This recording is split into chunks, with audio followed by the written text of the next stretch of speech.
Hi there guys, welcome back to What a Replay with McLeod. You'll notice I'm back in my ARL V39, tank that I universally hate.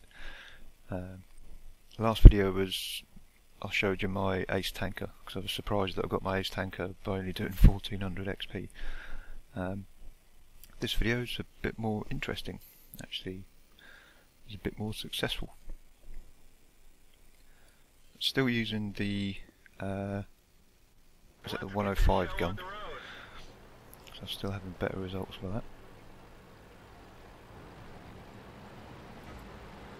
Just saying hello to one of my fellow clan members who's on the opposite team.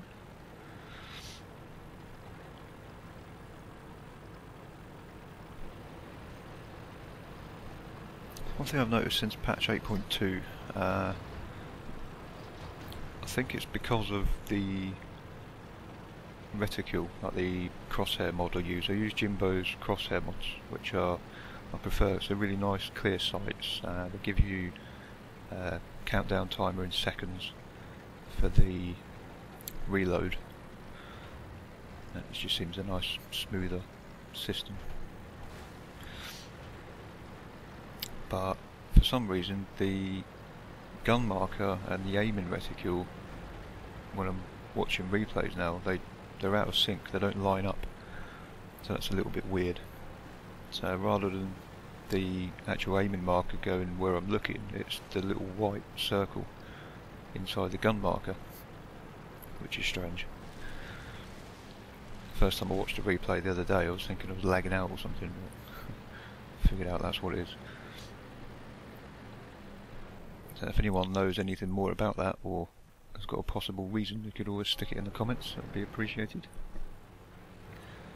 So I've gone to my usual tank destroyer place on this map and got a Cromwell and a KV-1S. Now those two are a bit frustrating,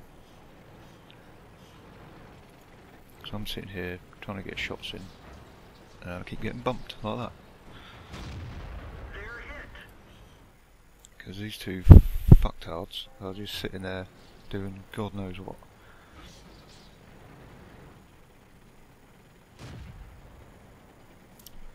I mean, I'm the tank destroyer camping in a tank destroyer camping spot. Why there's a light medium tank sitting here, I don't know. He should be off in the north somewhere scouting. They're not finished, they carry on bumping.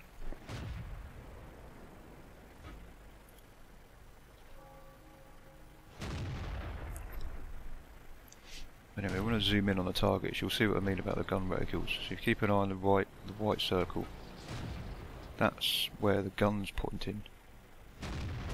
Normally, when you aim your mouse, you'd have the aiming circle, which just doesn't appear for some reason.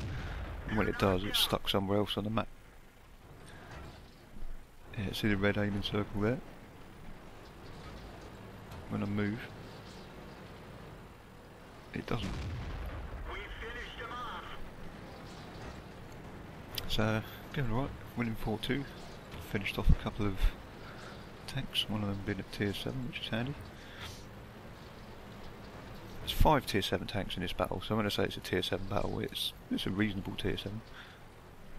It's not the best matchmaking you can get into with this tank, but it's far from the worst. Being in a tier 8 one is a much more painful experience.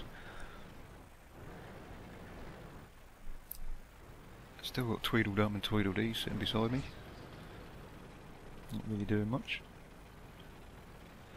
And the game's still 4-4, so that's still relatively even.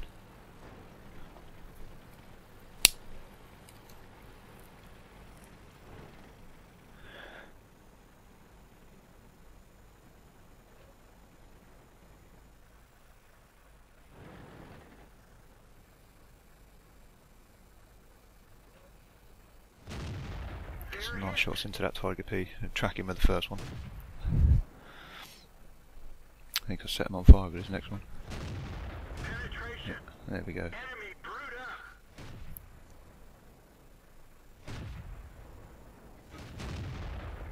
Finish him again with a third one.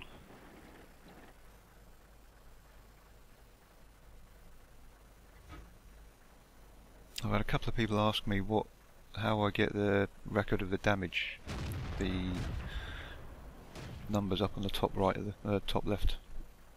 That's actually part of the XVM statistics mod. They've now split it into two parts. So if you use XVM, just the standard part, you'll get things like the clan logos, and you'll get the damage mod, and also a very customizable markers. So the tank markers are much more customizable than they are by default, so you can change all the colours and everything, change the size, the locations. Whereas the default wargaming damage marker, if you hit a tank and somebody else hits a tank at the same time, it just correlates it into one damage figure. On this one you get much more clear individual figures pop up, so you know how much damage you're doing and how much everyone else is doing at the same time, which I've always preferred. I always thought it was a bit off-putting, if you're in a lurver and you shoot something and an ISU hits it at the same time, so you get a damage figure of like 1,000 pop up and you're like, wow, I've just hit it for 1,000. When you haven't, you've probably only done like 250 or 300 or something. So I'm up to 4 kills. I'm winning 10-8. Polish off that Churchill. To 11-8. And Tweedledum, Tweedledee.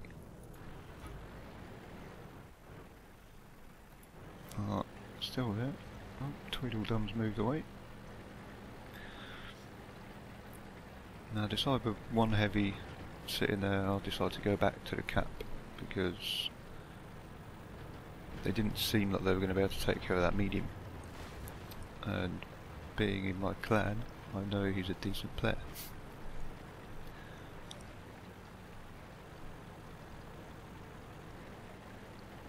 Some of the more astute viewers will have noticed that I'm now in hard as opposed to hard S. We had a bit of a restructuring, so a lot of us have moved over to the hard clan. If you're wondering why I've got a different logo or a different name.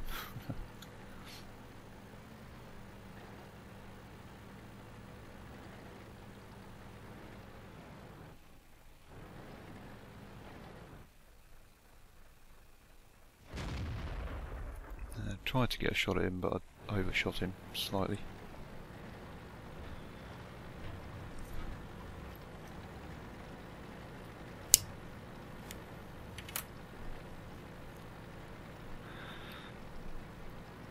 Got my normal ammo loadout where I've got a load of standard shells, some gold shells and some HE shells.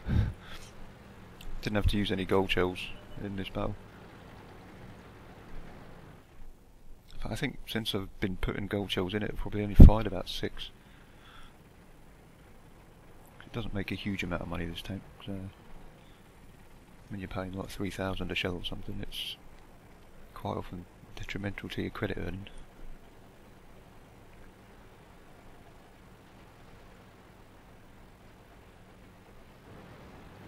Now that KV-1S asked me to follow him. He's the fool. Yeah, that guy there.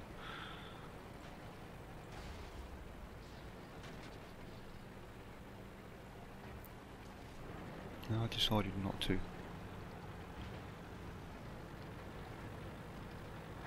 We've got 3 guys on this side of the tracks, so I thought I'd go up on the other side of the tracks. Now, I wasn't sure if that Tiger P was actually AFK, because he's sitting out in the open. He's not done any kills, and he's taken quite a bit of damage. So I thought I'll come up this way just in case. If anything comes near him, he should light it up anyway, whether he's AFK or not.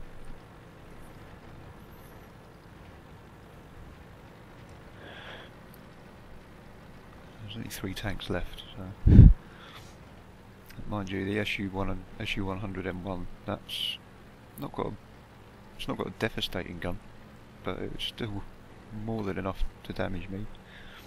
Well, even the Panzer IV was more than enough to damage me from pretty much any angle. The SU-152, I don't know what gun he's got, but if he's got the DERP 152mm howitzer, he's quite capable of one-shotting me because of the... What have I got? I've got about 60mm of armour at the front and about 45, I believe, or so at the sides. So no matter where he hits me, he'll just pop me like a pop me like a nasty zit, so to speak. So he's over there. He's behind the railway lines. So I decide to go for the SU-100. Nice shot into the side of him.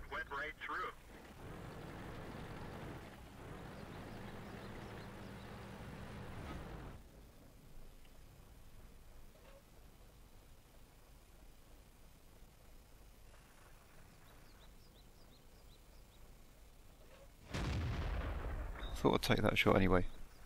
I was kind of banking on him staying there.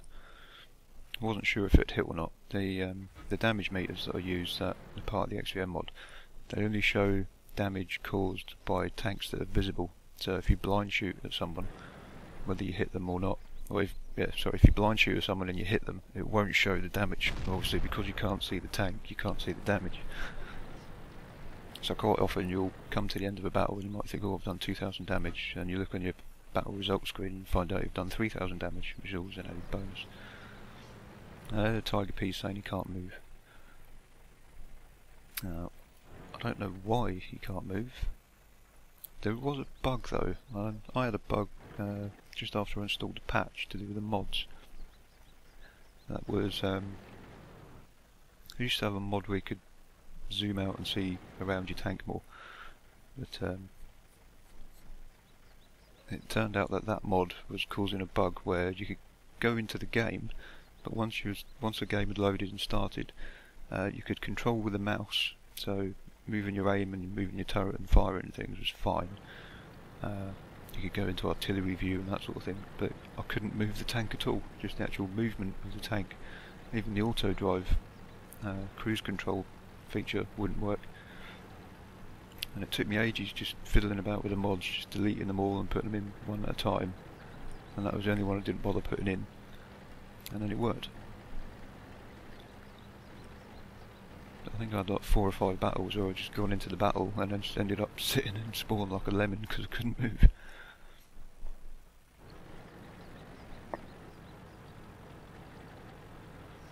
Now I'm just trying to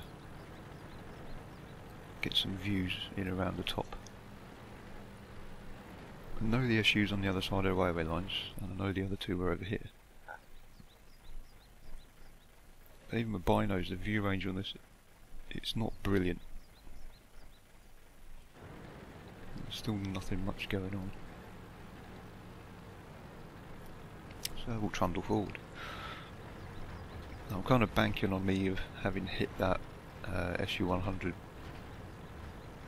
when I blind fired at him. Because that means that with the HP he would have left, provided I did damage, I would have been able to kill him in one shot. There's the SU-152.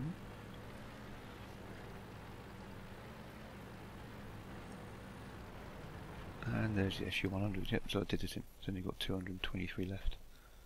Now he spotted me, I just snapped a shot and I was lucky to hit him and kill him. Still don't know where the Panzer IV is at this point. A rough idea where he was.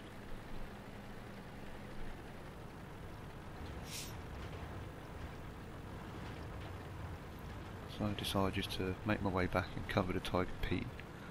Then the Panzer IV pops up behind me. Now he gets a shot into the side. Then he's backing off and backing off, so I just snapped another shot at him. And luckily took him out as well. Excuse me. So that's us up to 7 kills. And I'm feeling quite amazed because I don't like playing this tank. I'm only playing it to get to the next one. And 7 kills is my best so far. And it suddenly dawns on me that if I kill that SU-152, I can get a Radley Walters medal, which is a feat that I never ever thought I would achieve, especially in this tank. Got a few more in other tanks, but I just never thought I'd get one in this thing. So I sort of missed him there.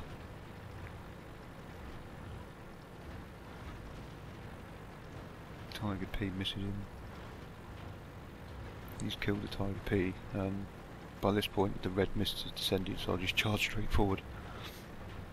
And he started turning. That's not going to help him. Pop right into him. There we go. 8 kills, 2,700 odd damage. Turns out I wasn't actually recording this and I forgot to record the battle result screen, but took some screenshots. So if my video thing if I've managed to sort out how to use it properly, I'll put the screenshots into the end of the video so you can have a look at them and see how well I did. I believe it was roughly 3,700 XP on a times 2, so it's about 1,850, which is my best. Obviously not an ace tanker because I already got that one at 1,400 XP, but yeah, I was very pleasantly surprised by this result. So I hope you enjoyed watching the video, and there'll be plenty more to come, and as always feel free to comment or subscribe, and I'll catch you on the next one. Thank you.